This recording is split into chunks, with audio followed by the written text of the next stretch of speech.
Nos gustan las mascotas.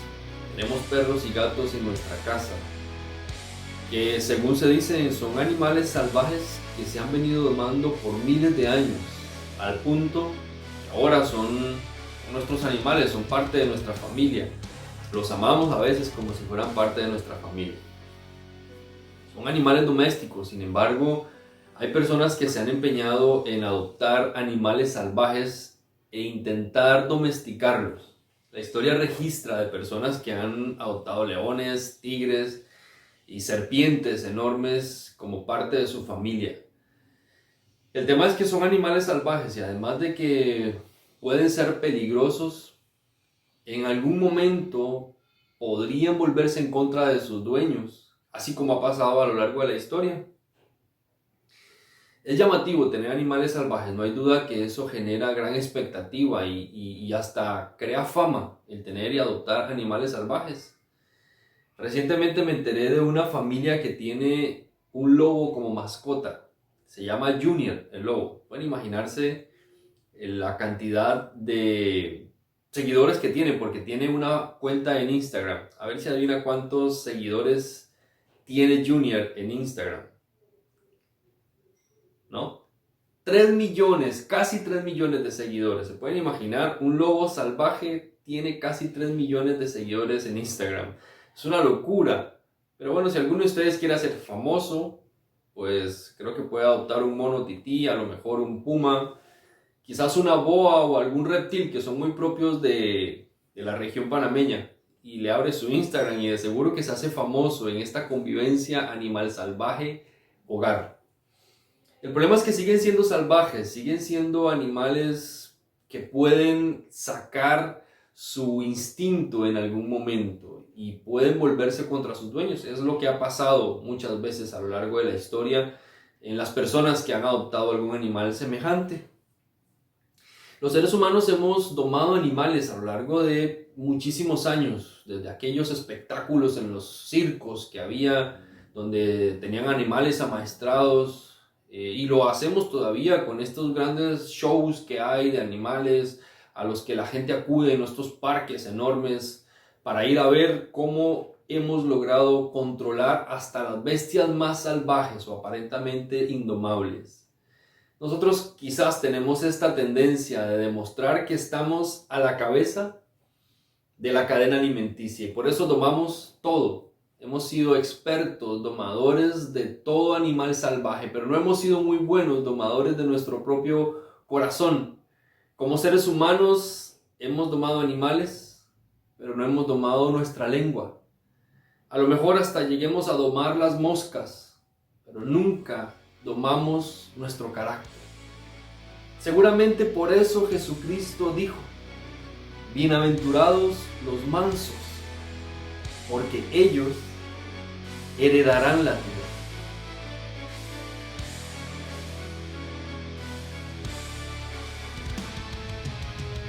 Esta particular frase de Jesús o enseñanza de Jesús nos sumerge en una perspectiva muy distinta de lo que es la vida como la concebimos.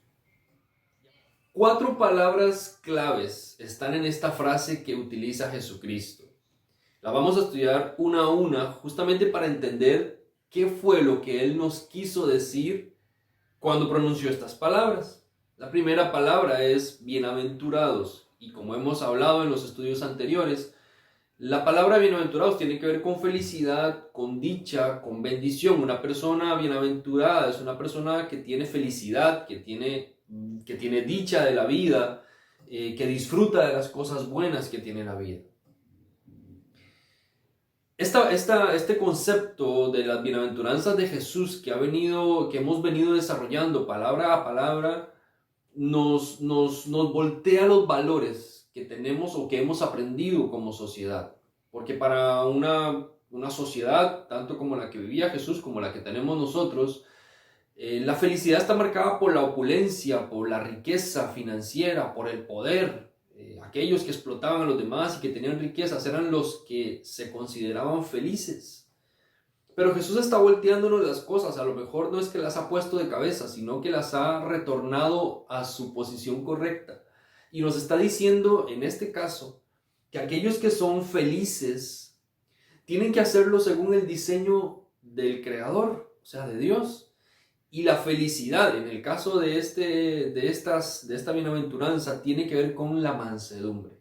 ¿Qué significa eso? Jesús dice, bienaventurados los mansos. Manso, para entender esta palabra manso o mansedumbre, necesitamos hacerlo desde una perspectiva completa, porque es una palabra que incluye muchas cosas y que no es tan común en nuestro vocabulario, por lo menos no de la manera en que Jesús lo utilizó.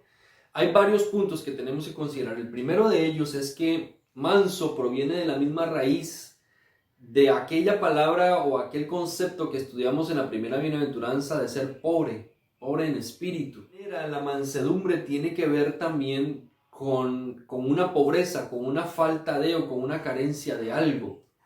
Es la misma raíz y esto nos hace ver que las bienaventuranzas están entrelazadas una con la otra. No podemos separar la mansedumbre de la pobreza espiritual y tampoco del llanto que se mencionaba anteriormente. O sea que todo esto está enlazado. Cuando hablamos entonces de mansedumbre, significa una persona que está carente de pretensiones injustas o que tiene una disposición al sufrimiento. De alguna manera logra mantenerse manso en medio de los conflictos o las circunstancias que enfrenta o cuando alguien lo enfrenta y le causa daño, porque la mansedumbre tiene que ver con relaciones.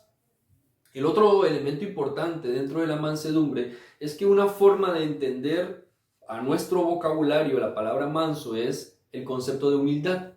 O sea que una persona mansa, y así lo traducen algunas versiones de la Biblia, en vez de decir bienaventurados los mansos, dicen dichosos los humildes, porque es una palabra que se acerca más a un concepto mucho más claro para nosotros.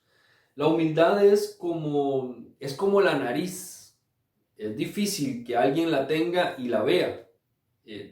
Si no trate de ver su nariz, a menos de que haga un poco de visco y logre percibir partes de ella, pues no la vemos realmente. Una persona mansa normalmente no te dice que es humilde. Una persona humilde no reconoce o no sabe que es humilde. Ya por el hecho de que alguien diga yo soy muy humilde, ya comenzó a ser un poco orgulloso.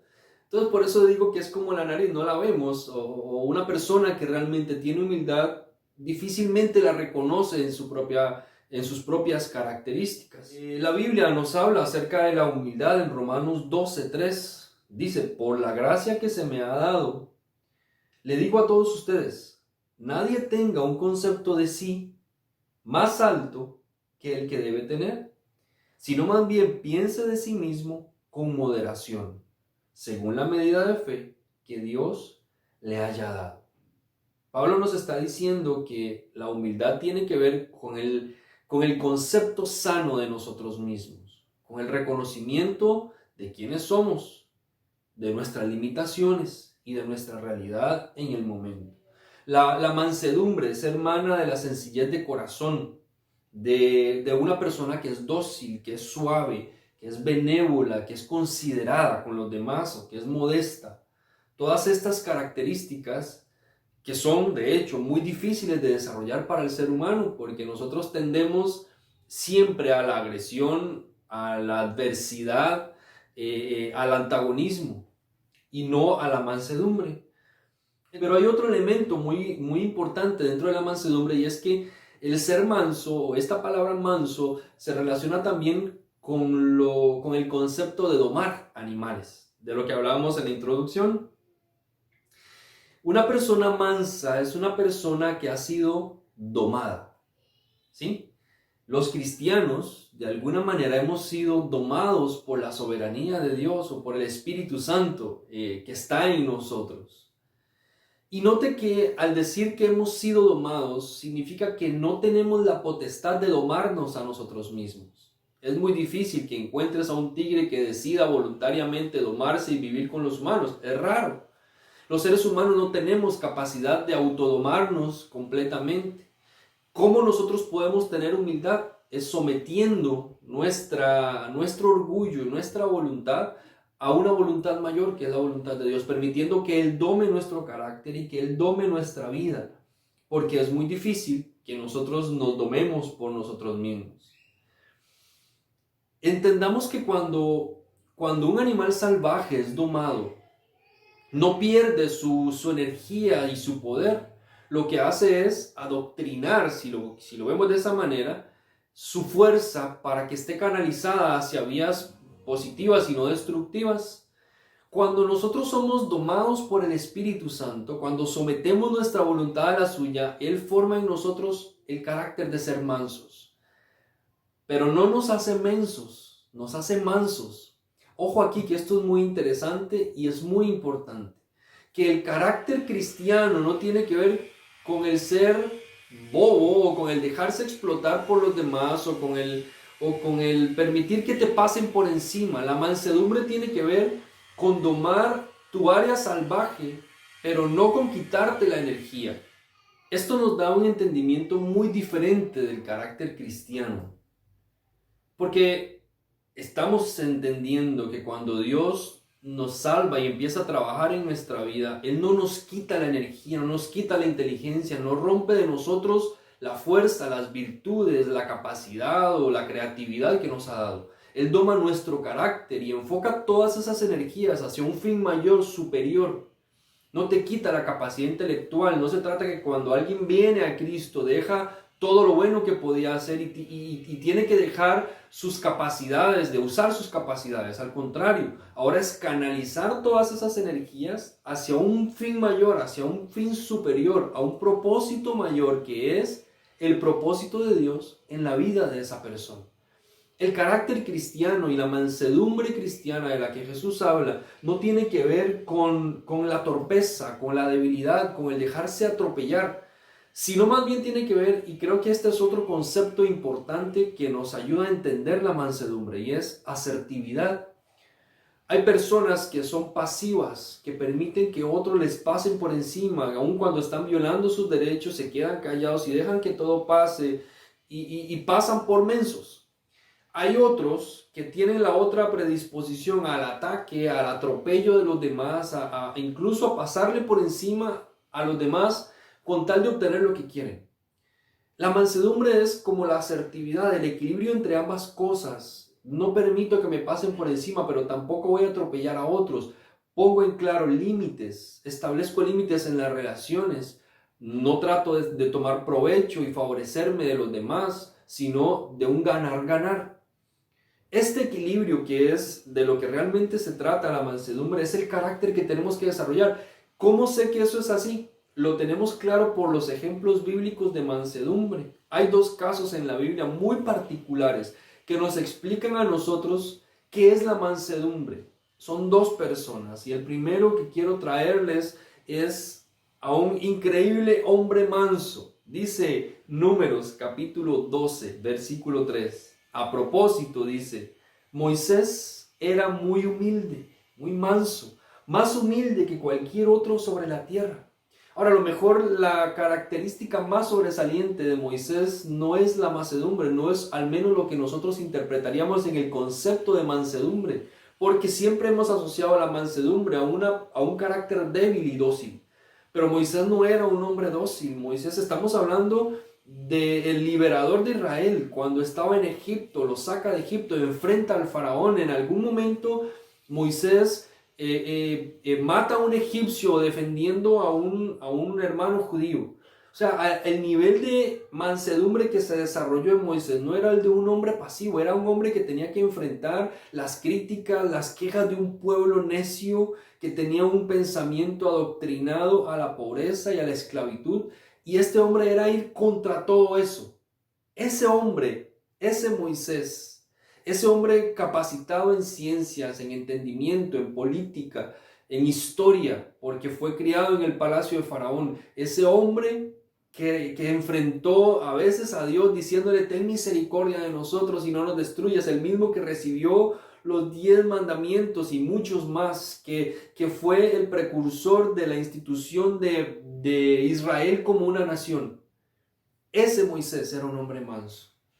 No era un hombre al que se le podía engañar fácilmente, al que se le pasaba por encima fácilmente. Dios tuvo que encender una zarza y hacer un milagro frente a él para convencerlo porque era testarudo, pero era un hombre manso.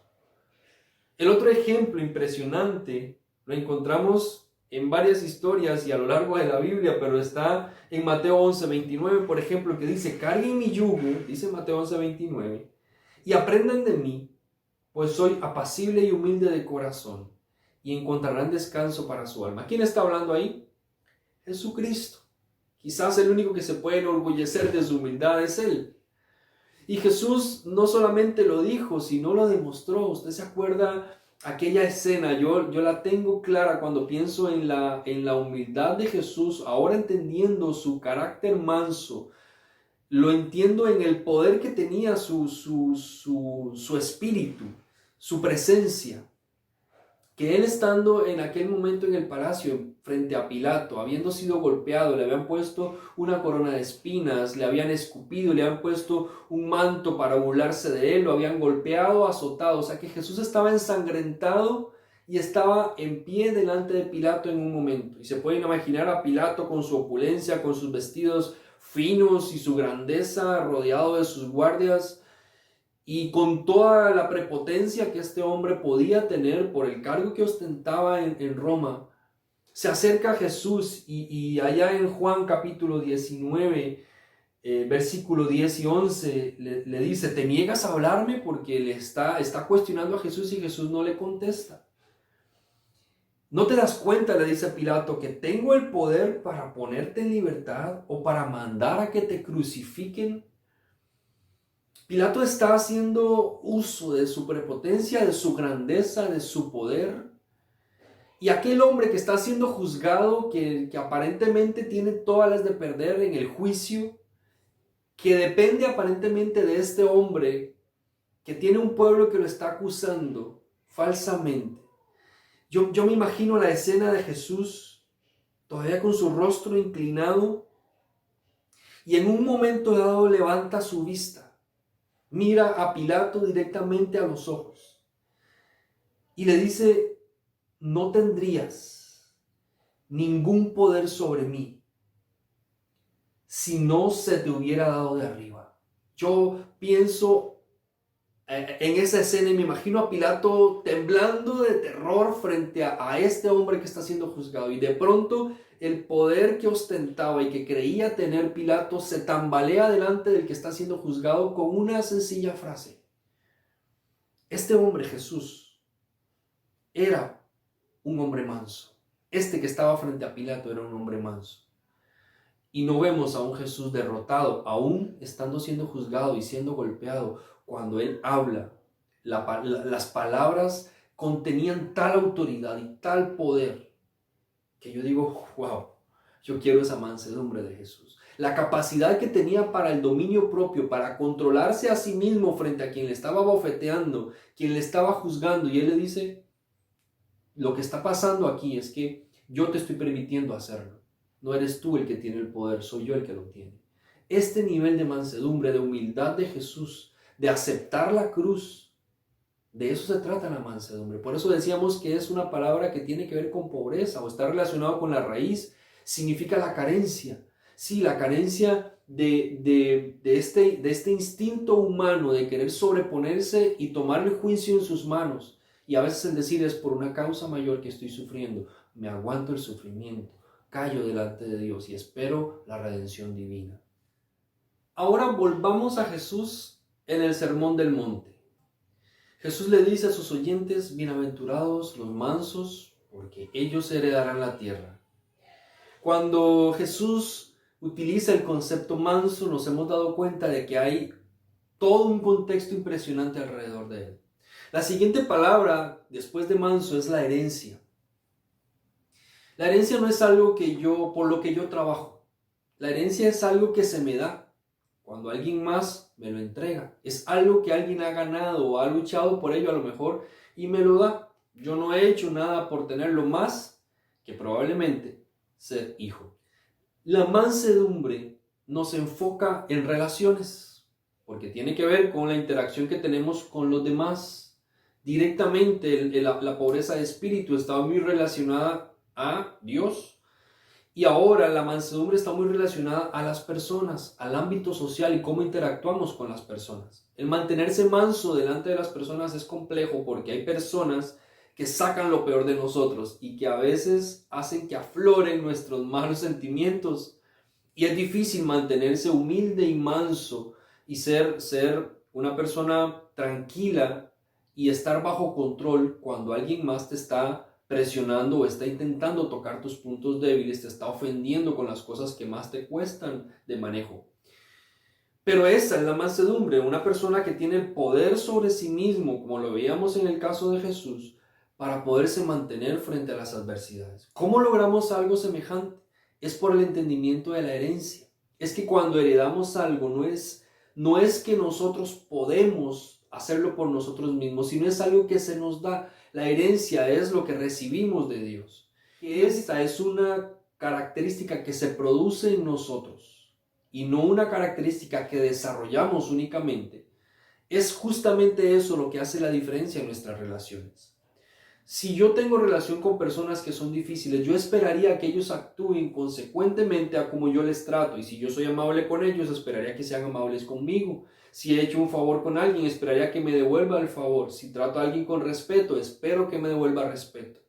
Sin embargo, esa medida es una medida muy cambiante, porque significa que yo sería quien soy en función de la respuesta que obtenga de los demás. ¿Cómo una persona mansa puede ser mansa sin ser mensa? ¿Cómo puede mantenerse bajo control a pesar de que la respuesta que reciba no sea la que espera? Es porque la persona mansa actúa con mansedumbre, independientemente de cómo actúen los demás, porque la respuesta que está esperando es la que se hereda de parte de Dios y no la que tiene en las personas. Si actúas con la gente como ellos actúan contigo, pues ¿cuál es la recompensa? Pero si no esperas de ellos una respuesta favorable, cualquier respuesta que venga a cambio no va a hacer cambiar tu actitud y tu forma, porque ya la tuya ha sido determinada, no en función de las personas, sino en función de la herencia que vas a recibir. Y una herencia que no viene de las personas, una respuesta, un pago, una retribución que no viene de las personas, sino que viene justamente de Dios. Ninguna de tus lágrimas queda en el olvido. Ninguna de tus tribulaciones queda en el olvido. Ninguno de tus desiertos pasan desapercibidos delante de Dios.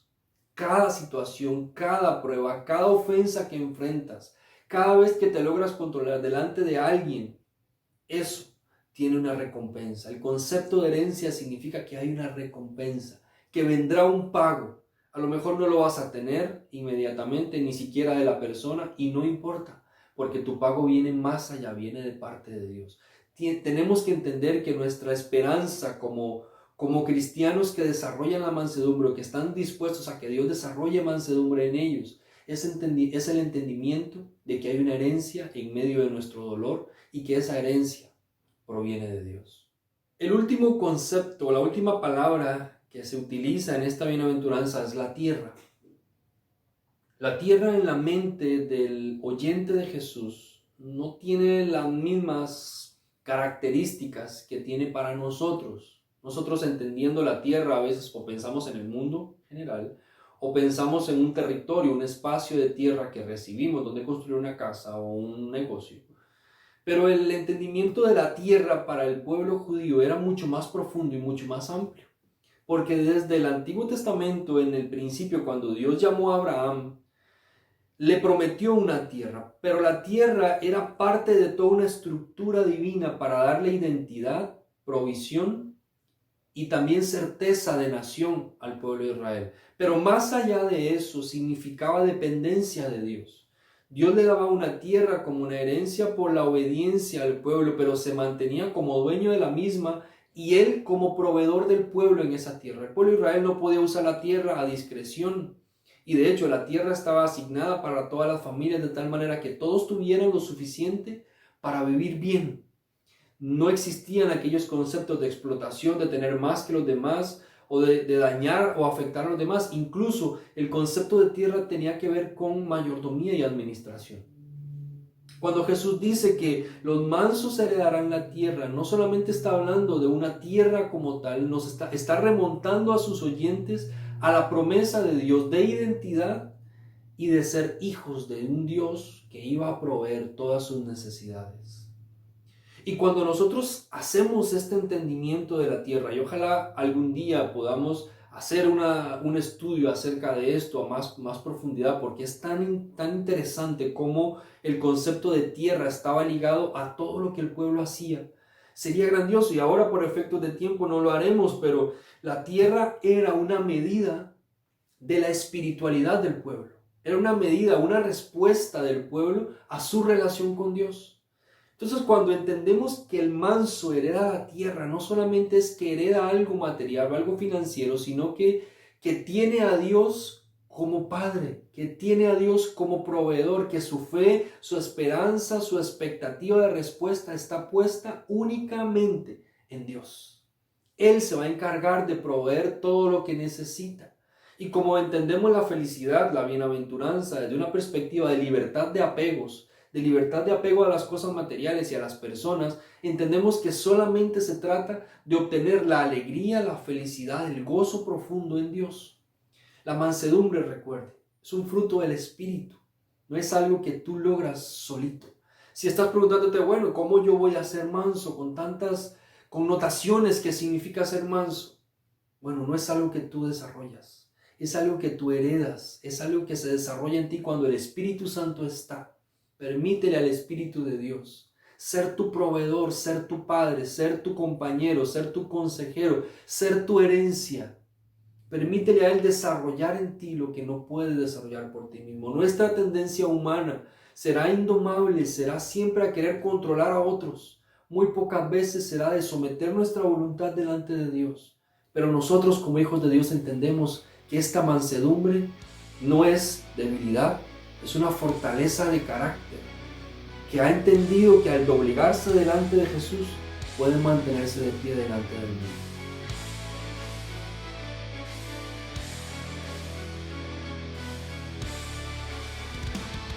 Hola, has llegado al epílogo del capítulo 4 de la serie 6-7, el último libro. Vamos a recordar la bienaventuranza de la que hemos hablado en este capítulo. Mateo 5:5 dice: bienaventurados los mansos, porque ellos heredarán la tierra. Concluyendo esto, queremos recordarte los 4 puntos más importantes tocados en el capítulo. Punto número 1. Permite que tus amigos, familiares y vecinos lean en ti un carácter humilde. Esto es el carácter de Jesús en ti. Normalmente nos confundimos utilizando la palabra humilde como un adjetivo calificativo a una persona de recursos limitados o una persona incluso de cierto carácter débil o muy dócil o manejable. Pero realmente no. La humildad no tiene que ver ni con lo que poseemos ni cómo puede ser nuestra personalidad. La humildad tiene que ver con nuestro corazón, el carácter de Jesús en nosotros.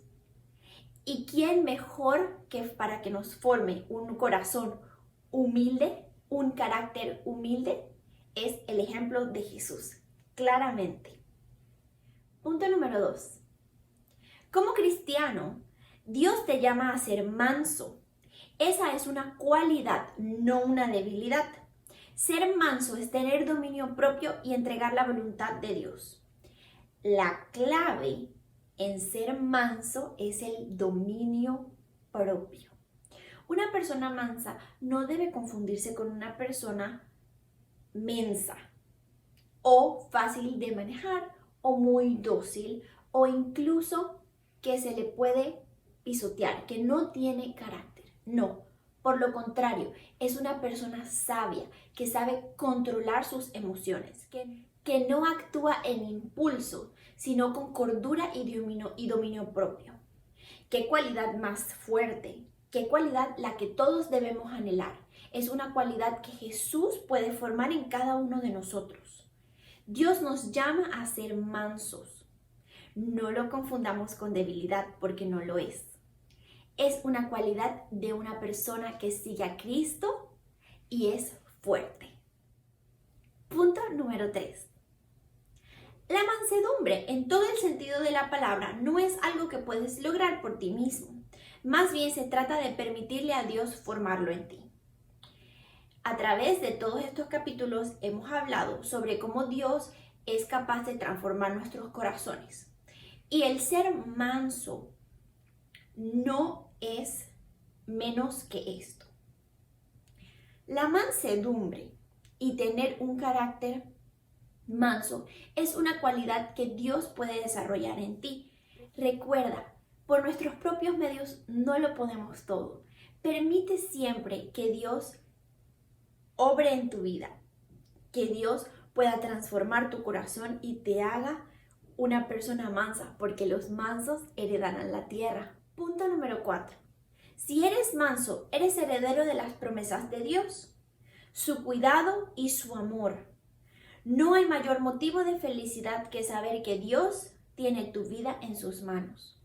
Cuando hablamos de heredar la tierra, Isaac me lo preguntó, me dijo, Patti, ¿qué tú piensas que significa que los mansos heredarán la tierra? Y claro, cuando uno piensa en herencia, uno piensa en el fallecimiento tristemente de una persona que te deja algún tipo de bien.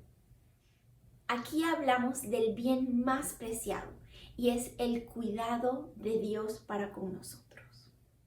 Heredar la tierra significa que Dios va a cuidar de nosotros porque Él claramente estableció todo lo que hay en esta tierra. Y si permitimos que Dios forme un carácter humilde, un carácter que tiene dominio propio, que no se deja destabilizar por lo que sucede en el mundo tan fácilmente, nos hará herederos de la tierra, de su cuidado, de su amor. ¿Qué significa eso? Que ninguna necesidad nuestra va a pasar desapercibida delante de los ojos de Dios. Siempre nos va a cuidar, a pesar de las pruebas, porque ya vimos que en el mundo pasaremos aflicciones y es parte del proceso que debemos vivir como seres humanos, como seguidores de Cristo. Saber reponernos a ellos con nuestro dominio propio. Todas estas cosas sumadas crean un carácter manso, un carácter humilde dentro de nosotros y eso nos permite ser más como Jesús, que al final es lo que todos queremos. Ser más como Jesús debe ser siempre nuestro estandarte. Así que recuerda, sé manso, pero no menso. Espero que hayas disfrutado este capítulo. Nos vemos en el siguiente capítulo. Hasta luego.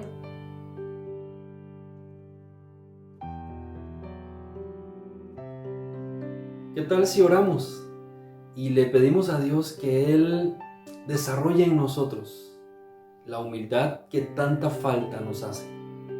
Incline su rostro, por favor, donde está y permítame orar y acompáñame, por favor, a hacerlo en esta hora. Amado Señor, te damos gracias porque tú estás con nosotros, porque tú nos enseñas y porque tú nos estás cambiando. Señor, nos hace tanta falta desarrollar en nosotros la humildad. Señor, no somos fáciles de domar. Nos gusta domar animales, pero no domamos nuestro carácter, nuestra lengua, nuestros pensamientos. Domamos todo y no nos domamos a nosotros mismos. Pero hoy entendemos que a pesar de nuestras buenas intenciones de domarnos, no lo podemos hacer. Por lo tanto, doblegamos nuestra voluntad, nuestro ego, nuestro corazón, nuestros pensamientos. Los sometemos delante de ti. Te reconocemos como nuestro Dios, como nuestro domador, y permitimos que sea tu voluntad puesta sobre la nuestra. Que nuestra energía, nuestra creatividad, nuestro entendimiento, los dones, habilidades, todo lo que hemos adquirido, talentos que nos diste, puedan ser encaminados hacia el fin mayor que eres tú. No desde una perspectiva egoísta de lo que queremos lograr o alcanzar, sino en el entendimiento de que cuando canalizas todo eso hacia tus propósitos y tus fines, nosotros somos felices. ¿Qué mejor herencia podemos tener que a Jesucristo? ¿Qué mejor herencia podemos tener que tu presencia? Señor, al heredar la tierra, te heredamos a ti como Padre de todas las cosas, como proveedor de todas las cosas, incluso de nuestras necesidades financieras, emocionales, también espirituales, por supuesto. que podamos doblegar nuestro corazón delante de ti y podamos permitir que tú formes en nosotros el carácter de Jesucristo y que nos hagas como Él, personas mansas, en el entendimiento, Señor, que no tiene que ver con debilidad, tiene que ver con el dominio propio, con la humildad y el reconocimiento de quiénes somos en ti, que tú eres nuestra fuerza, nuestra identidad, que tú eres nuestro motivo de alegría y que en ti estamos seguros en todo momento. No necesitamos la respuesta de la gente para ser mansos o para ser respetuosos. Solo necesitamos que tú trabajes en nuestro corazón, porque así, a pesar de lo que pase a nuestro alrededor y del trato de los demás, seguiremos siendo mansos en todo momento, porque es el carácter de Cristo desarrollado en nosotros, entendiendo que a ti no se te pasa nada por encima. Danos la certeza de que estás en nosotros, tomando en cuenta cada una de nuestras luchas, nuestras pruebas, el ejercicio de la mansedumbre, y que podamos tener, Señor, como herencia la felicidad de tenerte a ti en nuestras vidas. Te lo pedimos, Padre, en el nombre de Jesucristo. Amén.